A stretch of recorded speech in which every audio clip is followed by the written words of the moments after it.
Alright, hello everybody. Today we'll be working on some common right triangle trig ACT problems. But before we start working on any problem sets, just as a refresher, I'd like to go over the concept of SOHCAHTOA. And this should be familiar for most of you guys, but for those who are not familiar, we'll work through some problem sets. I'll introduce what SOHCAHTOA means, and we'll move on from there. So first off, it's important to realize that when dealing with sign identities, it's always important to realize that the theta sign must be opposite or hypotenuse, or so. Cosine will always be adjacent over hypotenuse regarding where the theta sign is located and what two sides of the triangle we're actually working with. And tangent, of course, would be opposite over adjacent. Now, if this concept is shaky and if you've never seen this concept, maybe after working through some problem sets, we can get the gist of it. But for most of you guys who are familiar with these basic right triangle trig problems, this should be able to come back to you pretty quickly. So let's move on to the first question. Move on to question 30, implementing trig identities. So first off, we could kind of ignore this. We could see essentially we have to find the angle theta as marked here. Okay. So as we could see, we can almost instantly eliminate h, j, and k. And the reason that we can eliminate h, j, and k is because if we go back to our trig identities, sine and cosine both, those identities only work with the hypotenuse value. But if we go down here, there is no hypotenuse value given right here. So therefore, we can instantly eliminate h, j, and k, and we can focus on f and g. Now, if we remember from our trig identities, TOA, or opposite over adjacent, right? We could simply use this acronym. To figure out, okay, what side is directly opposite from theta. So if we go directly opposite from here, we see, okay, 7 is directly opposite from theta. And now we could see, okay, what side is directly adjacent to theta. And we could say, okay, adjacent also just means which side is touching theta. And the way we could differentiate, by the way, little side note, the way we could differentiate between the hypotenuse and the adjacent is that the hypotenuse will never be touching a 90-degree angle, or will never be touching a right angle. And that's just a common pattern that we've seen throughout most ACT questions, whereas the adjacent typically, in right triangle trig questions obviously, is touching, as we can see, the 90-degree angle right here. So simply by using our TOA method, or the TOA acronym, we can see that 7 over 5, tan 7 over 5 would be the answer, simply because we could see, okay, the one opposite is 7, the one adjacent is 5, and we have our answer G right here. Let's move on to another question. Okay, so for this question right here, it's a little blurry, but it's essentially asking, what is the tan value of B? Okay, so we see that B is right here, so we're working with the angle B right here. And if we remember, whenever we see tan, we just instantly think TOA, right? So TOA, which is opposite over adjacent. So essentially, let's start off with the opposite. What side is opposite from theta? So if we go over, we could see 1 is opposite right here, so we could see that equals 1. That's the opposite. And now, what is our adjacent value? Well, our adjacent value would be right here, square root of 2, because as we mentioned earlier, the adjacent line is touching upon the 90-degree angle. That's how we know most of the times with right triangle trig questions on the ACT that what our adjacent value is. And also you can see just most of the times visually that this is the hypotenuse due to it being more slanted and put at a slanted angle. Like one can typically see visually, but if it's hard to see visually, that's just one rule of thumb to keep, is that the adjacent side to theta is typically touching the 90-degree angle marked in the right triangle trig question.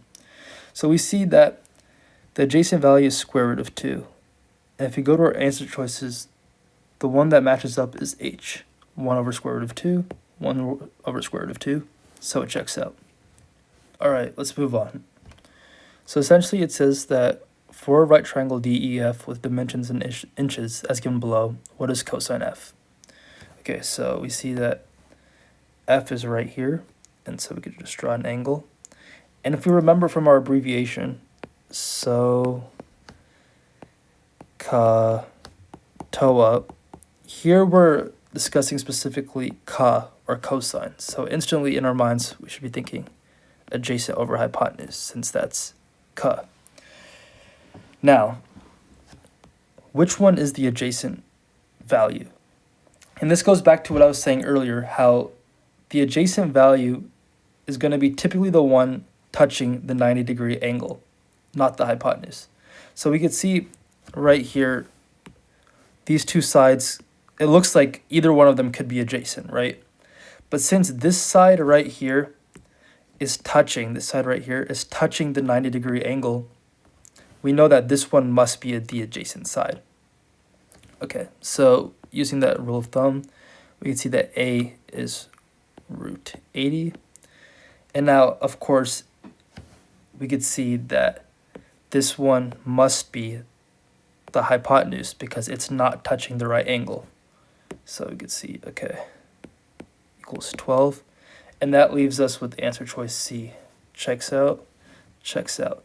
So as we can see in images like these, where it's sometimes hard to determine which one's the adjacent and which one's the hypotenuse, it's really important to remember that the adjacent one is typically the side that is touching the right angle, and the hypotenuse will always, I might write this down, hypotenuse will always be opposite of the right angle of right angle. Little sloppy handwriting, but it gets the point across. So it's really important to remember those two things when determining the adjacent and hypotenuse value, and also keeping in mind all of the trig identities. Let's move on to another question. Okay, let's move on to question 43. So we can kind of skip through this. We see that the angle of concern is right here where the question mark is, right? So we could think of this as theta, like it has been in all the other questions. So essentially we have to see what trig identity satisfies the two sides given to us in the diagram. So whenever encountering a problem like this, I would say your first instinct really should be just to write down the so ka toa. Okay, and we could see simply that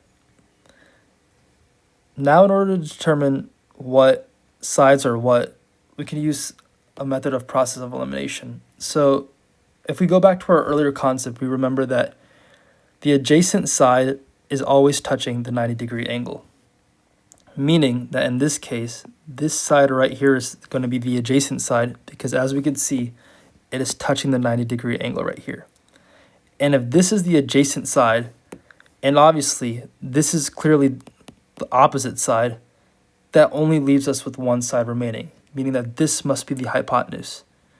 And just to repeat, if that went by kind of fast, if we remember clearly, the adjacent side is always touching the 90-degree angle. And so we can see that the side touching the 90-degree angle is going to be this side, because we can obviously see clearly that we could see that this side right here is obviously the opposite, right? Because it's directly opposite of theta. And we could see that this one's going to be adjacent simply because it's touching the 90-degree angle. And therefore, using process of elimination, we can conclude that this side right here must be hypotenuse. Okay, so we could see simply that we have the opposite side and the hypotenuse side. And so if we go down to our abbreviation of SOHCAHTOA, what trig identity involves opposite and hypotenuse? And we could see that the only one that involves it is sine. So we know it's going to be sine, and the only option involving sine really is option A. Okay, to finish off with question 39, In the right triangle shown below, which of the following expressions gives the correct value of c in inches? Okay, so we could see that the angle in concern, or the angle labeled, the only angle labeled is this angle right here. Or as we know it, this is theta. So first off, like we've been doing, I'd recommend writing down the SOHCAHTOA abbreviation. So SOHCAHTOA.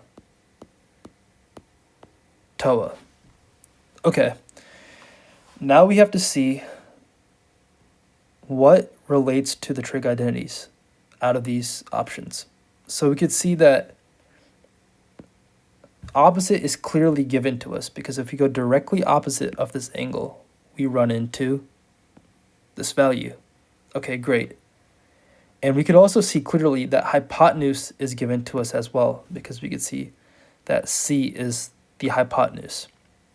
And the reason we know that c is the hypotenuse is because the hypotenuse is always across from the 90-degree angle, and also the hypotenuse is never touching the 90-degree angle.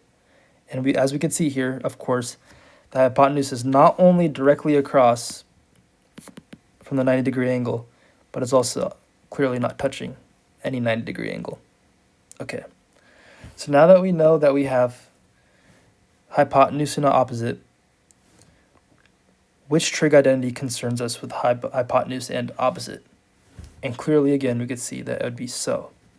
So we can write down that sine of 40 equals 5 over c, because remember, 5 is the opposite, c is the hypotenuse, and we just go back to this opposite over hypotenuse, or OH, right? That's the opposite, that's the hypotenuse.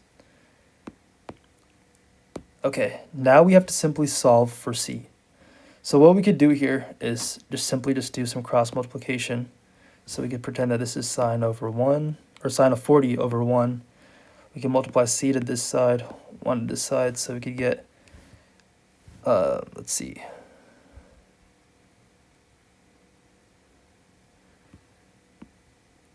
So we get c sine 40